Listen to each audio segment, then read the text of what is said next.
pessoal, tudo bem? Estamos no quarto episódio do De Frente com a Ciência e hoje eu tenho o prazer de conversar com a Melanie Dutra. Ela que, assim como muitos de nós, começou a ficar mais conhecida nas redes sociais por conta da divulgação científica na pandemia. E hoje a gente vai conversar um pouquinho com ela para saber um pouco mais da carreira dela, do trabalho dela de cientista e também de como ela começou na divulgação científica. Então, antes de mais nada, queria agradecer por você ter aceito o convite para bater esse papo aqui com a gente. Dizer que para mim é uma honra conversar com você aqui. A gente tem algumas interações lá pelo Instagram, mas é sempre legal conhecer as pessoas assim, ao vivo. Com certeza, é um prazer imenso, me sinto muito lisonjeada e honrada por estar aqui contigo hoje. Acompanho o teu trabalho e sou muito fã também, então muito obrigada. Gente, que honra, né? Bom, então para a gente começar, eu queria que você falasse um pouquinho, então, quem é a Melanie? Aonde você mora, onde você nasceu, onde você fez graduação? Conta um pouquinho da sua história para a gente. Bom, eu nasci, na verdade, lá no Nordeste, em Sergipe, em Aracaju, mas eu moro a vida inteira aqui no Rio Grande do Sul, na outra ponta quase do país. Morei por muitos anos na região metropolitana, ali em Canoas, perto da capital, que é Porto Alegre, e hoje eu moro atualmente em São Leopoldo, né, que é um pouco mais afastado, mas que para mim acaba ficando bom porque eu trabalho na Universidade do Vale do Rio dos Sinos, eu sou professora na Unicinos, dos cursos de medicina, biomedicina, engenharia biomédica, então fico mais pertinho assim da universidade que eu estou dando aula. Eu me formei em biomedicina pela URGS em mais ou menos 2013 e depois disso fiz meu mestrado em neurociências ali pela URGS também, depois engatei o doutorado também em neurociências, gostei muito da área. E depois que eu defendi a minha tese, eu iniciei um pós-doc em bioquímica, que eu terminei ele mais ou menos quando eu fechei 2 anos de pós-doc. Então, a minha trajetória ela é bem acadêmica, assim, né? Eu gosto muito de ciência, de pesquisa. Desde cedo eu fazia iniciação científica, tentava me engajar nessas atividades relacionadas à ciência, participava de publicações dos pós-graduandos que eu acompanhava. E também lá na pós-graduação é que eu comecei a tomar um gostinho especial pela divulgação científica, participando de eventos, conversando com as pessoas sobre coisas que me interessavam ou que eu estava pesquisando. Então, foi meio que atividades que eu levei em paralelo e que hoje falam muito sobre a pessoa que eu sou e as coisas que eu gosto de fazer. E conta um pouquinho, quando você fez mestrado e doutorado na área de neurociência, você trabalhou com que linha de pesquisa, mais especificamente? Eu trabalhei com pesquisas relacionadas aos transtornos do neurodesenvolvimento. Então, o neurodesenvolvimento sempre foi uma coisa que me fascinou muito, assim, como o cérebro se desenvolve, como os neurônios saem de um lugar e chegam no outro, como eles estabelecem essas primeiras conexões. Então, tudo isso é uma coisa que me encantava muito, né? E aí eu eu tive a oportunidade de conversar com uma professora muito querida que se tornou a minha orientadora da vida inteira, assim. Depois, ali ainda na graduação, ela dava disciplinas para nós relacionadas à bioquímica. Então, foi durante essas conversas que eu conheci ela, conheci a linha dela, e ela trabalhava com transtornos do neurodesenvolvimento, como o autismo. E aí foi uma oportunidade muito legal, assim, de conhecer essa área, ver o quanto eu gostava de estudar isso e poder aplicar também esses conhecimentos, né, dentro desse transtorno que é tão prevalente, né, então hoje amplamente discutido, né, e deve ser cada vez mais discutido, até na perspectiva da neurodiversidade, que é o autismo.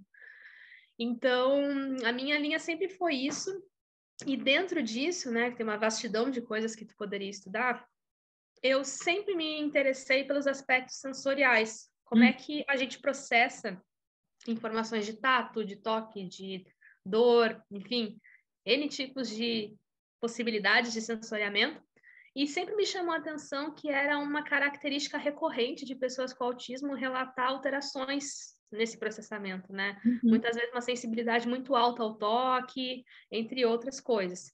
Então, eu resolvi começar a estudar um pouco mais sobre isso no modelo animal que a gente usava, que era um modelo que a gente induzia algumas características do tipo autista, né?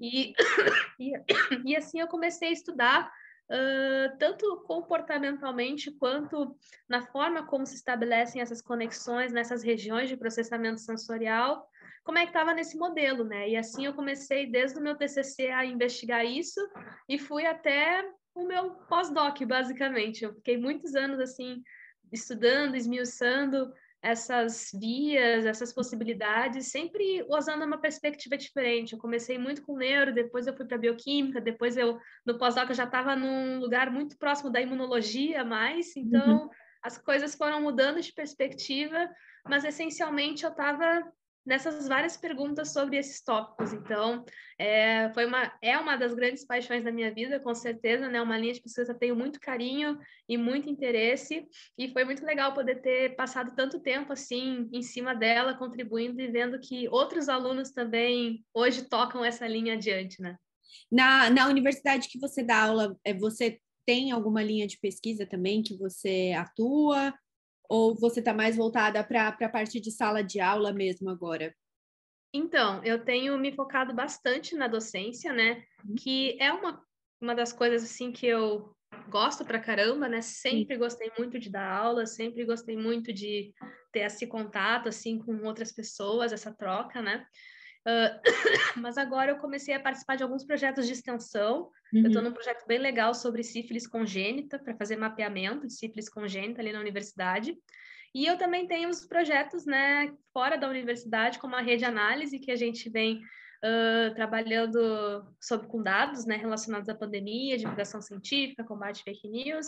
E também agora estou em cima da monkeypox também, né, dessa emergência que também estamos passando, tentando contribuir com tanto com o entendimento, né, da nossa situação aqui no Brasil, como na divulgação científica, né, sempre tentando trazer alguma informação nova que possa ser útil para um cuidado melhor, evitar uma exposição, de uma forma acessível para a população.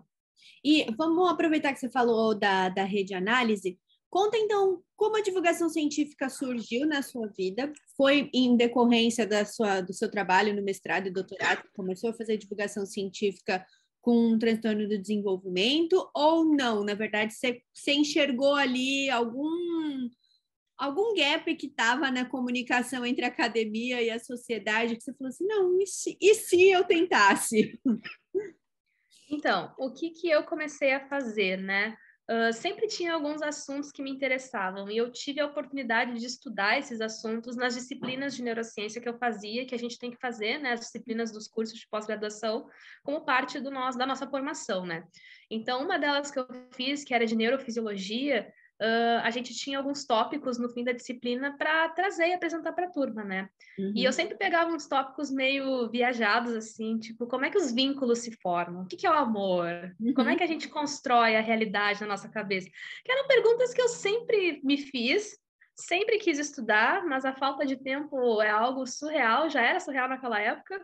Então eu pensei, pô, já que eu tenho que sentar, fazer um trabalho e tudo mais, vou fazer sobre algo que eu queira, que eu realmente, né, tenha interesse em aprofundar mais.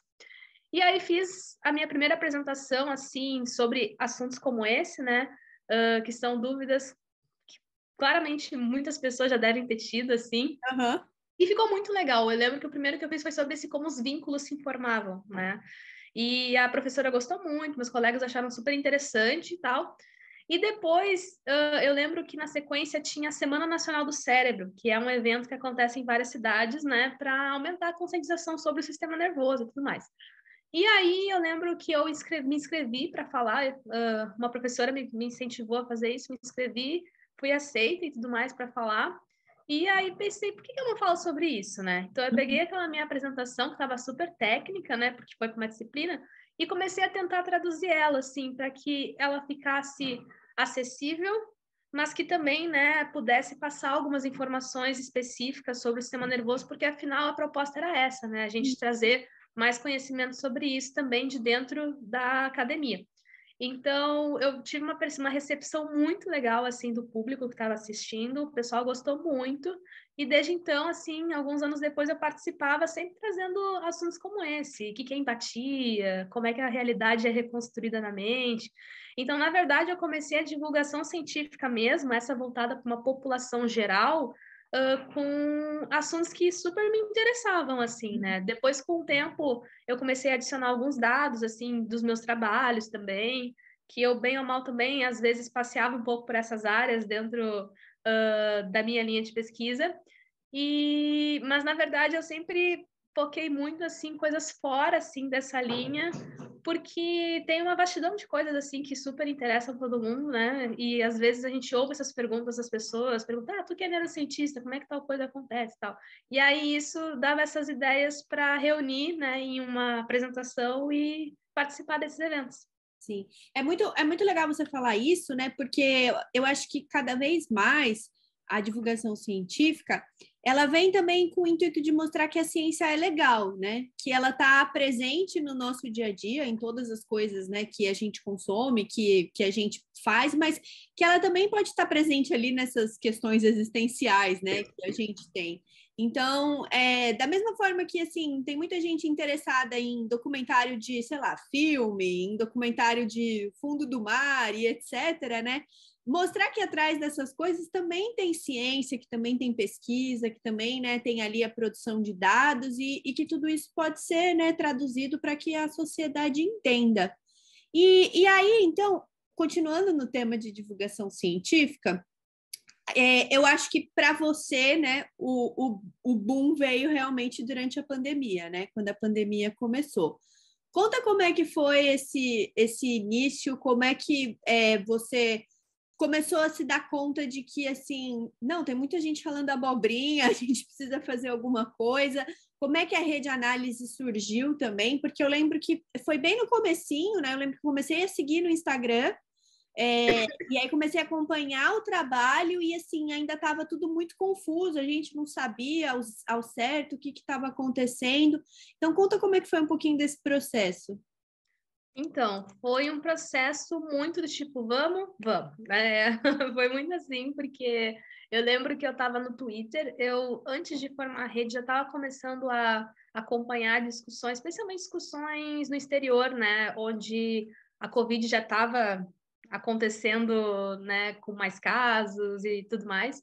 Então, eu já estava acompanhando assim e já via alguns especialistas, né, começar a discutir como é que chegaria no Brasil, como é que aconteceria aqui, o que a gente poderia fazer, olhando o que estava acontecendo para evitar que acontecesse aqui também. Uhum.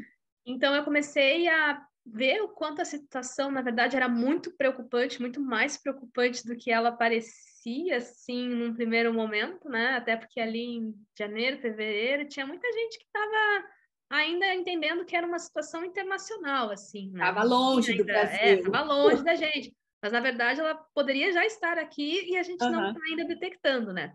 Então, eu acabei... Saiba até.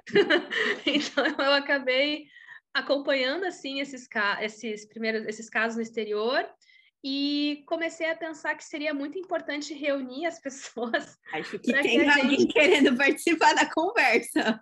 ela adora uma live, mas ela tá carente agora. Mas, enfim. Aí eu comecei a pensar que seria muito legal criar um grupo de WhatsApp para reunir esses pesquisadores, especialistas brasileiros, para a gente ter mais fluidez nessa discussão, né? Uhum. E aí esses primeiros grupos foram criados, daí eu pensei, que nome a gente pode dar? Bom, vamos pôr análise Covid. Uhum. Pronto, né? Uma coisa bem genérica, assim, para a gente começar a fazer essa discussão. E aí o grupo foi crescendo, a gente viu que tinha muita gente de diferentes áreas profissionais e que seria muito legal começar a dividir em grupos de trabalho para até dividir esse acompanhamento, né? Tinha pessoas que tinham uma predileção muito maior, por exemplo, para análise de dados, enquanto outras já queriam observar mais alguns outros parâmetros específicos da pandemia. Então, a gente começou a criar grupos de trabalho, né? Nasceram 4 grupos de trabalho principais: o da divulgação científica, da análise de populações vulneráveis, a coleta de dados e a análise dos dados. Então, assim, a gente começou a estruturar essa rede, aí que se tornou, né? Começou a se tornar a rede Análise Covid. Então, ela surgiu dessa ideia, dessa necessidade, assim, que foi encontrada naquele momento de criar um ambiente de resposta, né? Tanto de conscientização das pessoas sobre o que estava acontecendo, sempre fundamentado em bases científicas de boa qualidade, né? Além de prestar também uma assistência nessa questão do combate à desinformação, porque a gente já estava vendo lá naquela época que algumas informações estavam desencontradas, assim, né? E, paralelo a isso, começar a também contribuir com essa questão dos dados, né? Já que tinham pessoas que tinham essa predileção, que tinham essa especialidade ali no grupo também. Então, surgiu mais ou menos disso. E vocês são todos voluntários ou vocês, ao longo do caminho, conseguiram alguma espécie de patrocínio, alguma espécie de investimento? Então, a gente conseguiu um apoio do Serrapilheira, do Instituto Serrapilheira, em 2021. Só que esse dinheiro que foi entregue para nós, que foi no valor de 30 mil reais, ele foi destinado para a gente comprar licença dos programas, por exemplo, que a gente monta os nossos painéis, programas para fazer vídeos, programas para fazer live streams, né, como o StreamYard. A gente conseguiu usar os pacotes profissionais deles, o que fez com que a gente pudesse transmitir as nossas lives em vários lugares ao mesmo tempo.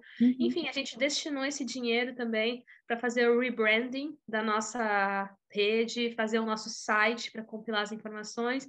No fim, todo o dinheiro foi utilizado para o projeto, né? Nenhum desse dinheiro foi utilizado para pagar alguma das pessoas que estavam ali, sejam elas coordenadoras, sejam elas membros voluntários, não importa. Então, isso é uma coisa, assim, que a gente sempre foi bastante aberto, assim, a gente, né, sempre organiza todas as nossas continhas, todas as notas, tudo que foi gasto, né, para ter uma transparência dentro e fora do grupo também.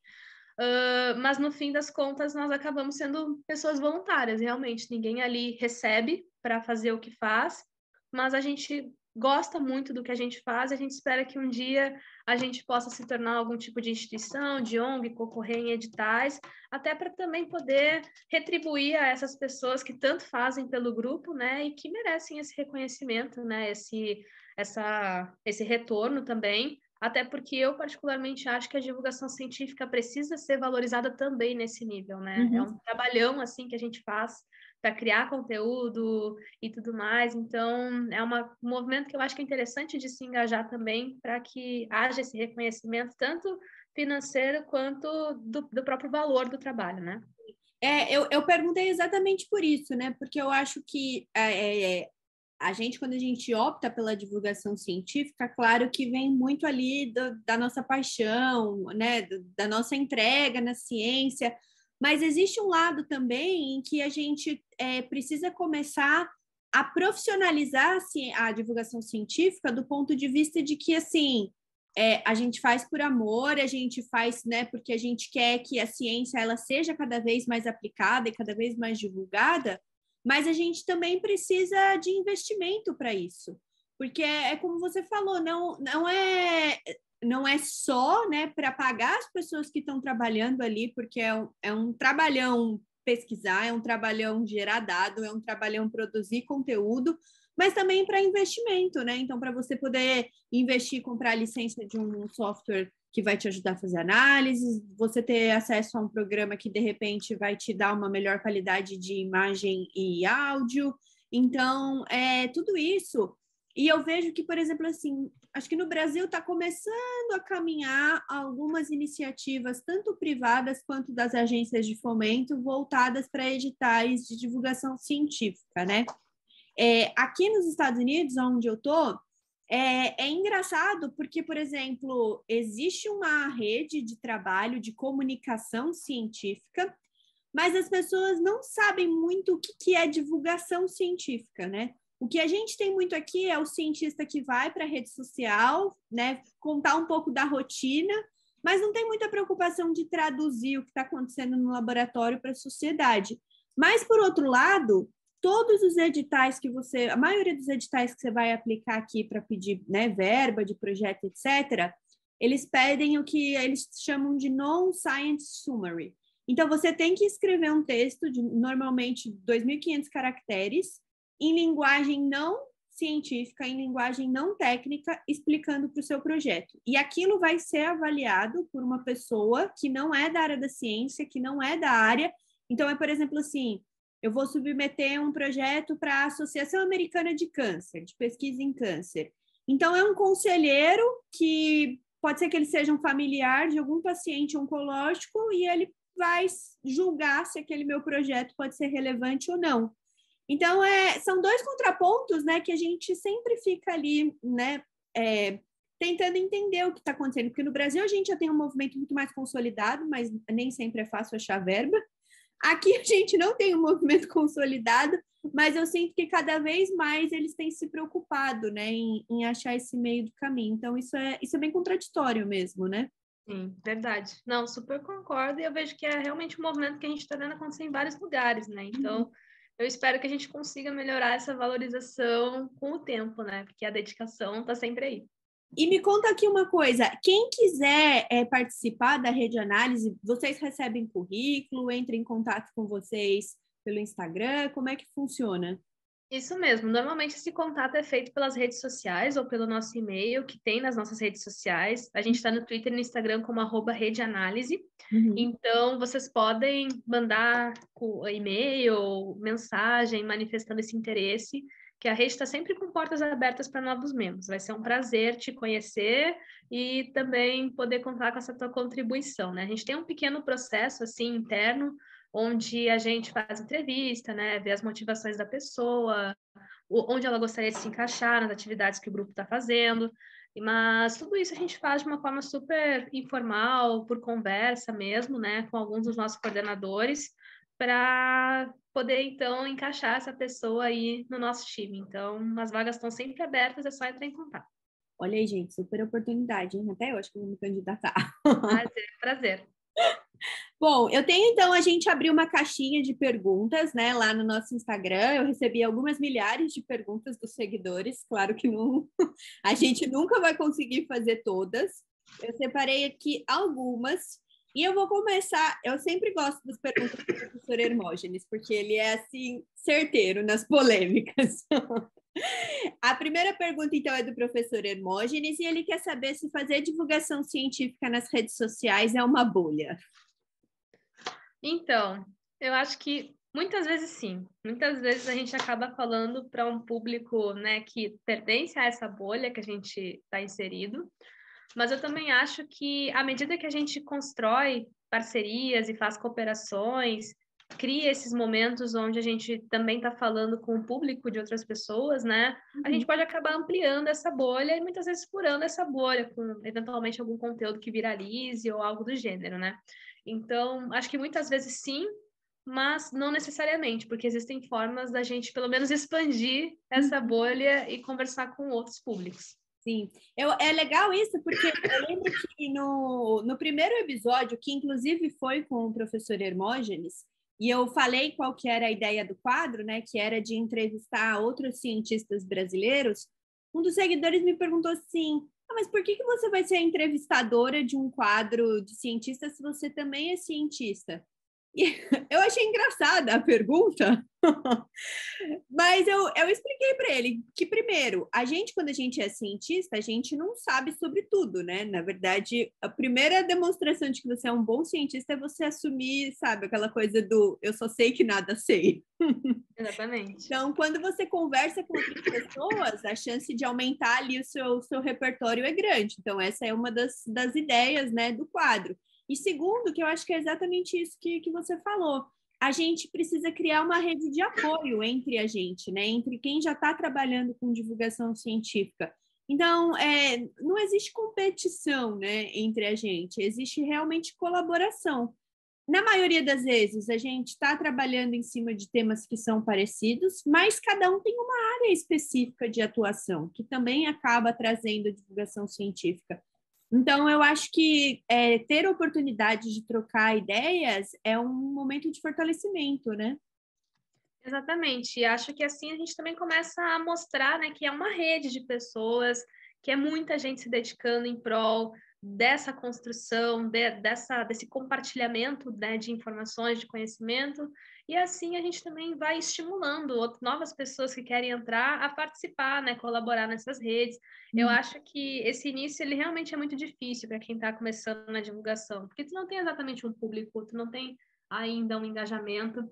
Então, é muito importante, né, que essa rede colaborativa ajude essas pessoas nesse início também, né? Então, tem uma pessoa que começou agora, daqui a pouco a gente faz uma live junto, daí essa pessoa, o meu público começa a conhecer essa pessoa, daqui a pouco ela ganha novos seguidores, né? Então, é bem legal, assim, porque a gente vai construindo junto e crescendo junto. Acho que o segredo não um segredo, mas uma das coisas mais bonitas da divulgação é quando a gente consegue crescer juntos, produzir juntos, e no fim, né, eu acho que é sobre cooperar, né? É sobre a gente fazer essas conexões para chegar mais longe. Sim, com certeza.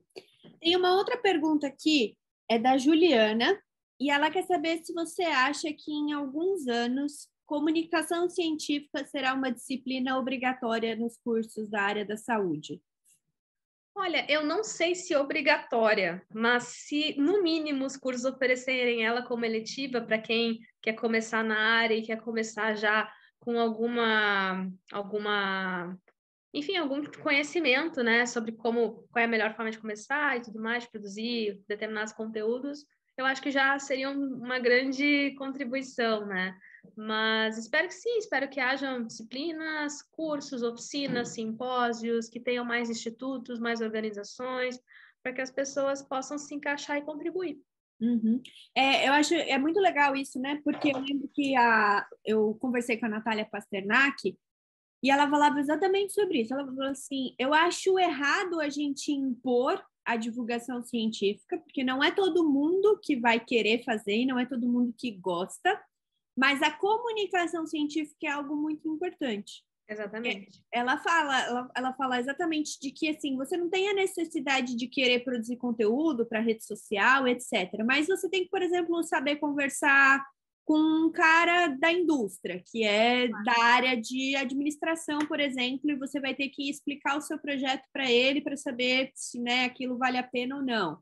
Você vai ter que conversar com um jornalista, você vai ter que conversar com um repórter, né? Enfim, são vários tipos de público que às vezes você pode se deparar e não ter ali o tecnês, né, do laboratório é muito importante, né? Exatamente. Super concordo também. E é muito legal criar essas oportunidades para quem está afim, né? De fazer conteúdo, de fazer esse tipo de coisa, para daí poder ter esse amparo, né? Bom, tem outra pergunta aqui, é do André. Ele quer saber se você acha que o Pinch of Science tem o impacto que tem em outros países. Acho que se o objetivo do Pinch of Science no Brasil tem o mesmo impacto que tem em outros países. Eu acho que ele assistiu meu episódio com o André Bach, porque a gente falou disso. Olha, o único Pint que eu posso falar é o de Porto Alegre, que foi o que eu participei desde o início, assim, né? Eu comecei no primeiro Pint como palestrante e nos outros dois como membro da organização. Uhum. Então, é desse Pint que eu posso falar, né? No Pint de Porto Alegre, assim, a gente viu um grande engajamento das pessoas, a gente viu quantas pessoas lotavam os bares, a gente, em outros anos, adicionou mais bares, assim, para ter pelo menos 3 lugares com evento concomitante, né? E os 3 lotavam, assim, sempre, era gente, assim, para tudo que é lado. Então, eu acho que, né, independente da extensão desse impacto, com certeza já gerou uma mudança, assim, alguma coisa assim que instigasse as pessoas um pouco mais sobre ciência. Eu lembro que depois das palestras, onde as pessoas ficavam realmente ali para o happy hour, para beber, muita gente chegava, porque estava com as camisetas do evento, para agradecer, para perguntar quando teria de novo e tudo mais. E aí elas se apresentavam, né? E era muito legal, porque, por exemplo, eu conheci um mestre de obra que estava lá curtindo ali a palestra de física do pessoal sobre o universo e tudo mais. Tinha gente da área de vendas, de varejo, comércio, enfim, pessoas realmente fora da área acadêmica que tinham encontrado a nossa organização no Facebook, principalmente naquela época, e já estavam com qual bar iria no outro dia, já tinham se organizado para acompanhar alguma palestra todos os dias em algum lugar. Então, isso foi muito legal, né? Porque muitas das pessoas já conheciam o evento ou já tinham ouvido falar do evento e estavam ali já organizadas para prestigiar. Então, eu acho que algum impacto a gente fez com o PAID, entendeu? Alguma coisa assim, por mais que muitas vezes o público é o público dentro da universidade, né? Eu acho que só o fato de a gente observar esses relatos e ver que a gente está conseguindo chegar para um público fora também da universidade já é algum impacto, né? Então, acho super bacana. Não, e é muito, mesmo que seja só o público da universidade, porque às vezes dentro da própria universidade o pessoal não se conhece, né? Exatamente, Um né? Não se laboratório conhece. fechado, não conhece quem é do lado, não conhece quem é do outro, então já é muito agregador isso, né? Exatamente, né? Porque é importante para ver o que as outras áreas produzem, o que a universidade também está gerando de conhecimento, então acaba se tornando bem interessante também para esses fins. Bom, tem outra pergunta aqui, que eu acho que alguém que acompanha o trabalho de vocês na Rede Análise, é do Fernando. Ele quer saber se em algum momento vocês tentaram levar os dados da Rede Análise sobre vacinação ou sobre a pandemia até algum parlamentar. Olha, nós ativamente não. A gente sempre produzia esses dados, sempre com foco para a população, e claro que muitas pessoas também com poder de decisão ou que têm esse tipo de influência chegavam na gente, agradeciam, tiravam dúvida, convidavam para fazer alguma live, alguma coisa assim. Mas assim, ativamente, pelo que eu lembro, assim, a gente não chegou, tipo, olha só, tem esse dado, isso aqui. Mas a gente foi muito procurado, assim, e a gente contribuiu sempre que houve essa procura. E, na verdade, não foi nem por a gente não querer levar, foi pela grande demanda de trabalho que a gente tinha, né? Então, a gente sempre estava muito sobrecarregado de trabalho, e normalmente essas parcerias e participações eram quando chegavam e nos solicitavam, né, faziam uma proposta, porque daí chegava para nós e a gente podia daí, né, avaliar e tudo mais, mas fazer essa parte ativa de ir atrás, infelizmente a gente não teve tempo hábil para isso durante todo o trabalho que a gente fazia. E o Fernando, ele fez uma outra pergunta, né, junto com essa que eu achei. Ele pergunta se você entraria para a política. Não, de jeito nenhum. Eu acho que eu posso contribuir mais das formas que eu faço hoje no ensino, na pesquisa, na divulgação. Não seria uma boa política, não acho que eu tenha qualquer talento para isso, então não é do meu interesse, não pretendo fazer isso, não.